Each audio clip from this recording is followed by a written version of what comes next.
Last time I talked more about the types of projects that I do, the work history that I have, the types of projects that we're doing nowadays. So I thought what I'd do is kind of take some cues from some of our other presentations and go a little bit in the Wayback Machine.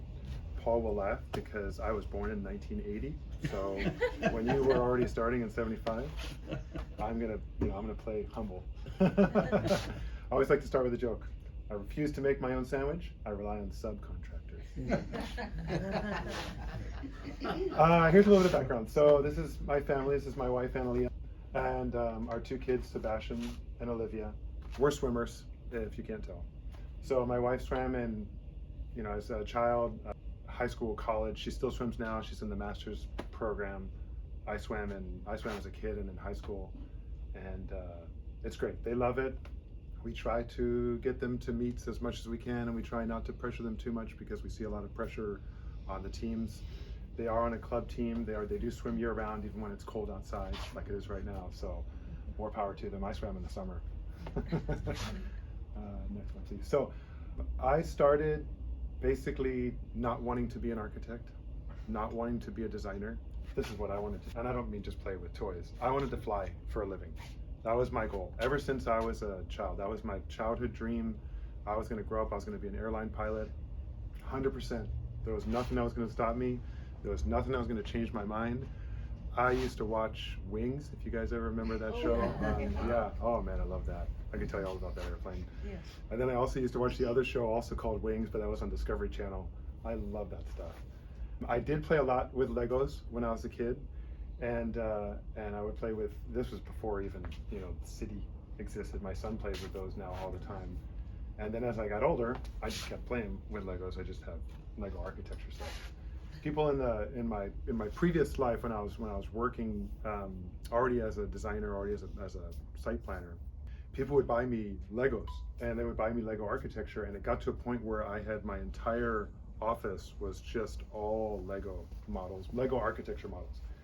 And I would, we'd get busy on projects, and so I would, instead of building them, my colleagues would take them home, and their kids would build them and then bring them back. And so that was really fun. But we still have them all in the house. When I was a kid and we would go to museums, for example, they often have a model of the structure that you're in. I was instantly drawn to those kinds of things. I didn't even care what the museum was about. I mean, kids don't care what museums are about anyway, right? Unless maybe it's a Lego museum. But I could spend a day just walking around a model, and I noticed something funny. My son and I, he's 10. We did an overnight on the USS Midway in San Diego.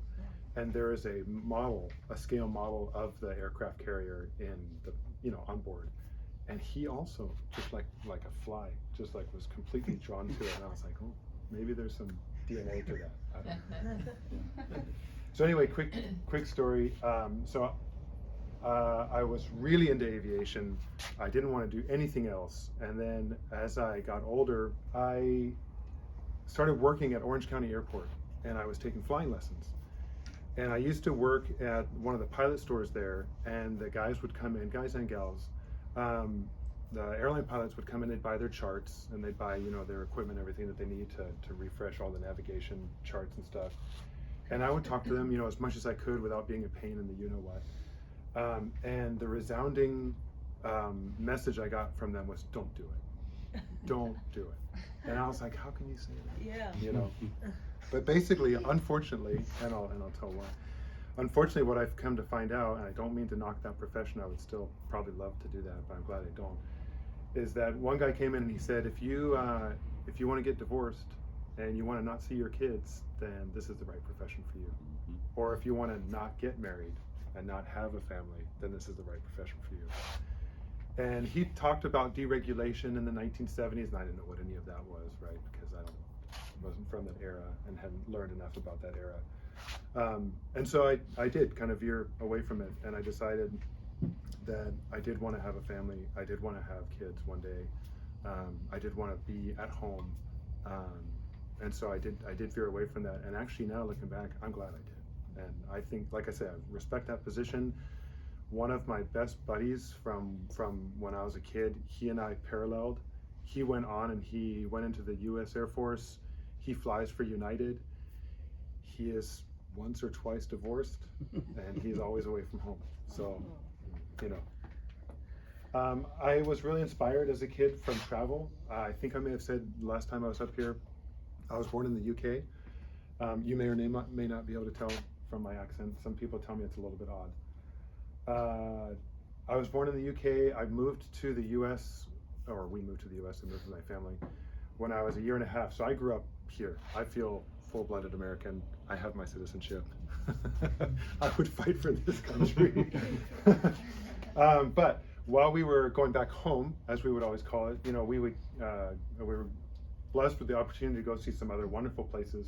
Big Ben, Parliament, the Plaza Mayor in Madrid, Spain, obviously France. So I grew up seeing plazas and wonderful architecture and wonderful places, and I think that also had a big influence on me. I didn't know that I wanted to be an architect. I just thought I wanted to draw and be in places like that. And so I kind of spurred this love of sketching. And as I would just sit, once I started working on my lunch hour, I would just sit and sketch for like the whole lunch hour. I would just go to a place where, you know, like I don't know, like the district or like the Irvine Spectrum type places, and just sit and sketch people and sketch tables and chairs and people eating lunch and chit-chatting. And forgive me if I've said this before, children would come and just sit next to me, and they wouldn't say anything. They would just sit, and then the parents would be like, well, I guess it's okay. I'll sit next to that weirdo. You know, and a few people would pass by and they would go, oh, you know, that's incredible. And I was very thankful, but like the people that I was working with and the mentors that I had, mine were just like, they were nothing compared to what other people could do. So I was always very humble in trying to learn more. But that was pretty phenomenal to have people just come and sit next to you, not say a word. So yeah, I talked a little bit about this, kind of maybe out of order. I was 100% sure on what I wanted to do, and then I realized that 100% is not anything. I can fly this. I didn't make it to that level, but I did get my license before I learned how to drive. I knew how to fly. Wow. No kidding. Yeah, right here in Orange County. I could still fly one today, but they probably wouldn't let me without a few hours of instruction. This is where I went to school, Calle Slow. I did not want to go here. This was my parents' choice. I had no choice in the matter, and I wanted to stay close to home, which this is not that far away, but I guess our perspectives change as we get older. I see paintbrushes. Yes. Yeah. When I got there, begrudgingly, oh, by the way, I went into this school for aeronautical engineering, still in that mindset of where I was. I didn't know about architecture, I didn't know about site planning, I didn't know about landscape architecture. After about 1 year there, I decided aeronautical engineering was not what I wanted to do. I was kind of in that transition period, and I decided, I got to do something to kind of as a backup. I had realized I didn't want to be an engineer, I wanted to fly the airplane. So my parents said, got to have something as a backup, right? Because if you don't make it, then, you know, whatever, like all good parents say. So I decided to switch into city planning, which after, you know, seeing the plazas and growing up with Legos and all that kind of stuff, and Cal Poly does have a decent planning school. It has an even better architecture school, but architecture made me nervous. I thought, it's too much. I've already put in 1 year here. Most people spend 4 to 5 years because they can't get classes. I want to try to get out of here as quickly as I can. All I want to go do is go fly. So I just need something as a backup. So I'll go into planning, into site planning or city planning. Did that. One of the classes that I took for city planning was a landscape architecture class, which I am not a green thumb. I do not take care of plants well. Our backyard will prove it. But they could draw like nobody's business. Oh my goodness. I'd never seen such great graphics. And that I was just like completely drawn to that. So that's why I put the little paintbrush thing. Coincidentally, us planners could not draw very well. We were doing 2D, everything was top down. The architects were doing stuff in 3D. The landscape architects had these beautiful graphics with shadows and things. You know, we just couldn't get there. So anyway, I was drawn to I would take classes from the landscape architectural college, but I was doing my classes in city planning. by the way, I just sent a quick note. At the end of being there, I loved it. And we now go back up to San Luis Obispo as like vacation time. So, you know, our minds change over time, clearly. This is where I interned, was a company then called JBZ, now called JZMK Partners. They're still around, they're off of Bristol. They do really quality work, really great people that work there. I'm very thankful for the time I had there because it took me all around the world, Dubai, China, South America, all kinds of crazy places for really fun projects. The biggest reason I put this on here was because I was at a hands-on trade school, if you will. I mean, it's Cal State. They pride themselves in being hands-on and actually, you know, doing like, you know, whatever your college is. But in the planning studio and the architectural studios, we were drawing plans and we were creating projects. That was nothing. I did a summer internship and I learned more in 3 months working on the job than I had learned at all in college. And what I came to find out was that the whole program, and it may have changed nowadays, but the whole program at Cal Poly for planning was gearing you towards to go work for a city as basically a plan checker. The people that we deal with now all the time, for good or for bad. This was sort of like the whole other side to that. It was the practical side, is what, you know, what we do as designers, right? We're working for clients, for homeowners, for businesses, for commercial companies, you name it.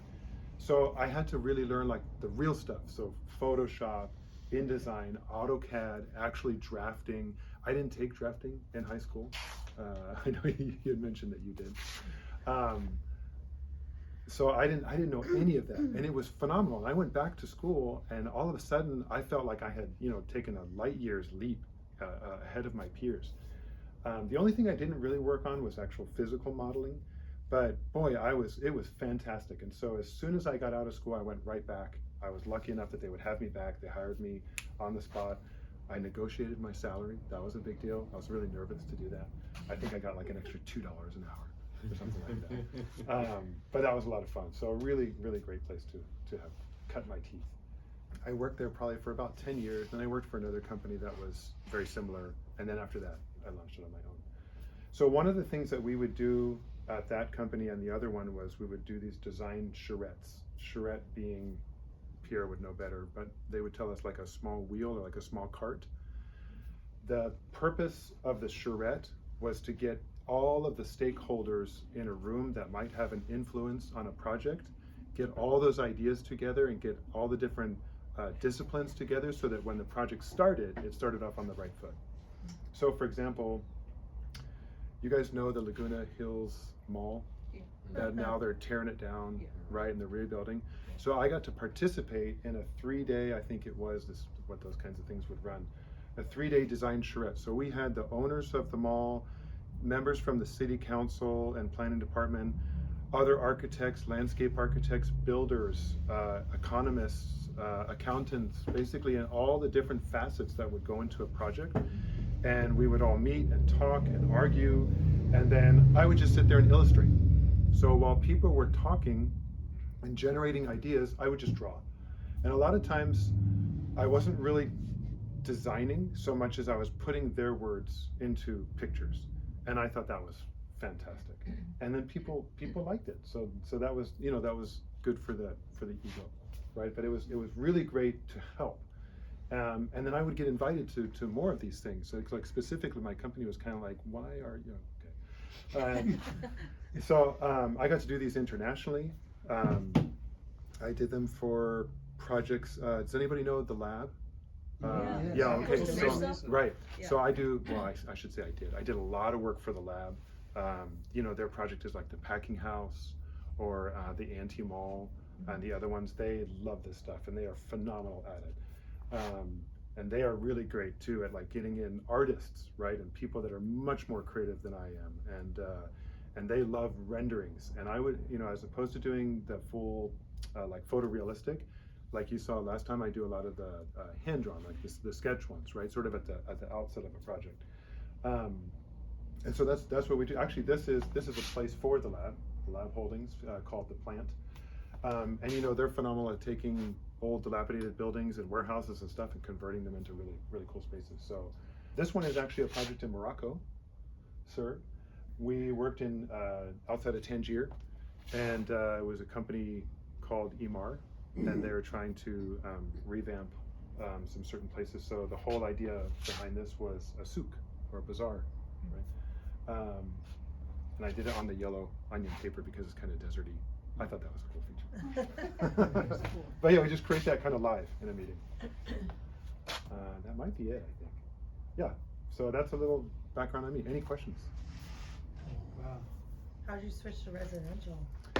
Good question. So at JZMK, we would do mostly residential, a lot of high-end homes. We do some hospitality, like, you know, big high-end hotels and commercial. But residential really resonated with me because I could kind of live it, right? Because like we live in our houses, and I could kind of feel it more than the commercial spaces. And one of the reasons I got out of that type of architectural business was because I wanted to work with the end users. And in residential, we work with, you know, mom and dad or grandma and grandpa or whomever are going to be living in the home. And that part was really appealing to me, as opposed to guessing the market or guessing what the market would be in 5 years. Especially the planning projects might take 10 years. I mean, by that time, it might have sold 3 or 4 times, and who knows where who's going to live there. Yeah. Simon, you say you've been on these projects all around the world, Dubai and China and South America, Tangier. Right. What was most memorable for you? What location did you go to and work, and was most memorable? And definitely Dubai is a playground, right? But actually, we would go a lot to Abu Dhabi, which is next to Dubai.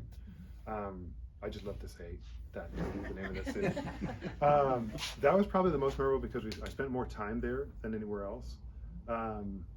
I don't know, it's really hard. Istanbul, we would go there too, so that was a phenomenal city. But in Abu Dhabi, it was kind of like Dubai with the brakes on a little bit. So Dubai was doing kind of lots of crazy stuff and really showy, and Abu Dhabi seemed to be doing more projects that would be for real and would last longer, as opposed to just try to make a magazine cover.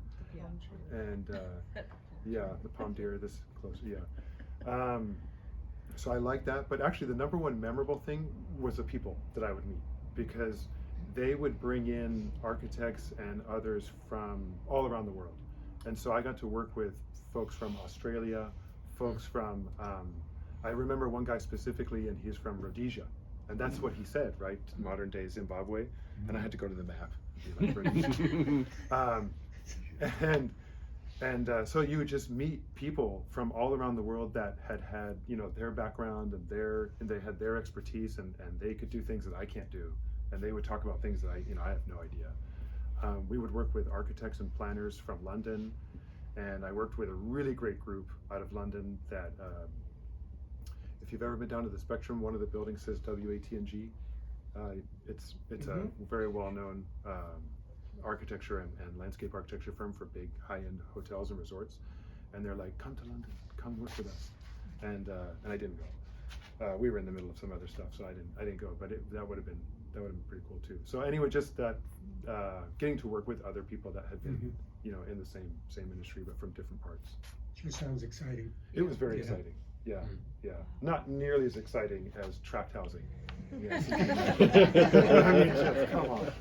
No, I'm just kidding. Yeah. Isn't one of your rendering on the first slide? Yes. This one. Yes. Yes. Yeah, that's more of that's kind of more the style that I would do for the lab. That's more site planning. That's probably as close as I get to photorealistic. It's kind of still in the early stages, but it's a little bit more. Is that an ADU at the top? That's an ADU. So this ADU is built in Villa Park on Lincoln Avenue. That's actually one of the first ADUs I did. And it's for a homeowner who actually works for Google. And he decided to create a Pirates of the Caribbean themed backyard, which this does not really have anything to do with. His backyard has these huge pine trees, and they were going to string lights up everywhere. They made a lazy river in the backyard. Nice. I'm like, that's phenomenal. That's really cool. So I have worked with Simon for a while now, and I will say I have worked with other architects, and the problem I've seen with other people is that they can't translate, they can't move from the 2D to the 3D. So they see stuff on paper and can't like visualize actually what it will be like, and it ends up causing like problems, and I'm like, what? No, you can't do this. Why am I telling you this? But whatever. But Simon does not, like, Simon's amazing. I never have to worry about any of his stuff. He thinks really well with clients and comes up with great solutions for their problems. I'm gonna talk about your drawing, Simon, because one time Simon and I were working on a project. I'm like, hey, can you show an angle in Revit on this particular area? And he's like, I don't have time, I'll just do a little sketch for you. And I'm like, what? Okay, like, what? And I didn't know he had this skill. He's like, yeah, I only have 10 minutes, like, let me see what I can sketch. And I'm like, oh, okay, like, I don't know what that means, but whatever. He sends me this like gorgeous piece of art. I'm like, what? Like, you did this in 10 minutes? I'm like, why aren't we doing this all the time, Simon? Yes. Like, this is amazing. And then we show the client and they're like, who did this? I'm like, our artist, Simon. Like, Artist Thanks for for sure. yeah, it was amazing, and I think we should do it all the time. Thank you. We should do more of the design Yeah. charrettes. We should do Yeah. more of the Yeah. sketching, because it is really very much art. We went over 30 seconds. Sorry. Yeah, your praise went over 30 seconds. Thank you. Amazing. So Simon, Sir. what exactly do you produce? If I wanted to work with you, how can we work together? How can you help me? So what on I a project? What I do mostly nowadays are the full architectural set, like full CDs for home additions, remodels, ADUs, that kind of thing. So Okay. we'll go from sketches all the way through the full construction drawings, which I didn't put on here because those are kind of boring. Right. But elevation sections, cow green stuff, cover sheet, So I everything can that give you goes in. my info, and you can translate that into construction drawings that we can take to the city Absolutely. to permit. Yeah, so that's mostly what I do for, Paul or Pierre or those kinds of things. These are more, sort of in that initial design phase when we're working with some of those other types of clients and to give some background. But I'll usually do this level of renderings for a lot of my projects nowadays, but not some of the other sketches, just because they don't need it necessarily. Mm-hmm. But yeah, the bread and butter of what I do is the architectural plans, and then coordinating everything with structural engineer, Title 24, geotech, civil, et cetera, et cetera. So Cool. yeah, I can send you some examples too. Yeah. Yeah, I'd like so you that. kind of see. Mhm. Yeah, and vice versa, because I will say that when I started laying out plans and I would just plop in the basic kitchen of the fridge and the sink and all that kind of stuff, I was like, oh, that's easy, that was done. And then I had no idea for a long time the level of detail that you guys get into and the specs that you guys get into, and that's beyond what my capability is, and I'm very thankful that you guys have that ability, because I don't want to get into that level of detail. Yeah. So I couldn't create that kitchen that you did. That's pretty cool. All right, thank you.